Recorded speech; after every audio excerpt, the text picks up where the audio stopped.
अस्सलामुअलैकुम वरहमतुल्लाहि वबरकातुहू बिस्मिल्लाहिर्रहमानिर्रहीम।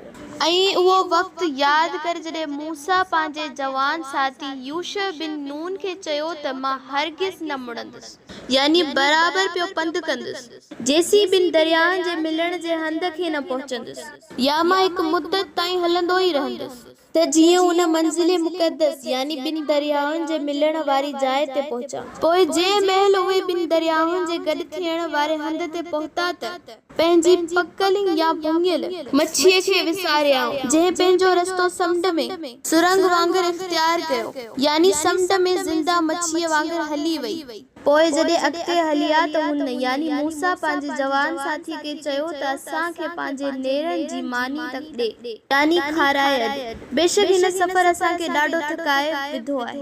उन जवान वराणियो त छा तो न ॾिठो त जंहिं महिल पाण हिकु पहाड़ीअ या टकर वटि तरसियल हुआसीं तॾहिं मूंखां उते मच्छीअ वारी माजरा ॿुधाइण विसरी वई ऐं उन जी यादगिरी मूंखां शैतान खां सवाइ ॿिए कंहिं न विसाराई। ए मूसा, उहा मच्छी त अजीब नमूने सां ज़िंदा थी पंहिंजी वाट वठी समुंड में हली वई। मूसा चयो उहो ई त हंध आहे जंहिंजी पाण खे घुर्ज आहे। पोइ उहे ॿई ॼणा पंहिंजा पेरा उखेड़ंदा वापसि वरिया ऐं उते असांजे मक़बूल बाने मां हिकु बाने खे लधाऊं जंहिंखे असां पाण वटां रहमत सां नवाज़ियो हो ऐं उन्हे पाण वटां हिकु इल्मु सेखारियो हो। मूसा उन खे चयो त जेकॾहिं आउं तुंहिंजी ताबेदारी करियां, यानी तोसां गॾु रहां, त छा तूं मूंखे इन इल्म मां सेखारींदे जेको भलाई यानी नेकी या हिदायत जो इल्मु तोखे सेखारियो वियो आहे। उन मर्द यानी हज़रत ख़िज़र अलैहिस्सलाम चयो त बेशक तूं मूंसां हरगिज़ सबर करे न सघंदे